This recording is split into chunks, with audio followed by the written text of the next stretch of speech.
Čus lidi, tak já si tam u této videa, to moje pyrotechnika na 2015-2016 část 3.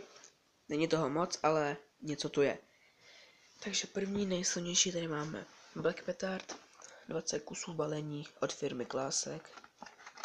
Už jich to moc nemám, takhle vypadají. Normálně jsme prostě, no takhle. Tak.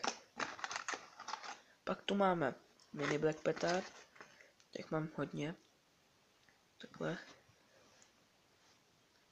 Na to, jak jsou malí, dělají velkou ránu. Taky od firmy Classic. Pak tu máme Pico Piráty. Škrtací. Taky ze 60 kusů balení. Jo, 30 kusů balení. 20, 30, 60. Škrtací, už jich moc teda nemám. Takhle. A na to, jak jsou malí, taky dělají velkou ránu. Taky od firmy Classic. Za 15 korun, tady to za 15 korun, tady to za 20. A jako poslední, asi nejslabší, teda vlastně to ani není petarda, jsou píšťalky. Za 20, teda za 20, 10 kusů balení od firmy Classic. Takovéhle píšťalky, to vlastně zapálíte, ono to jakoby vyletí a píská to.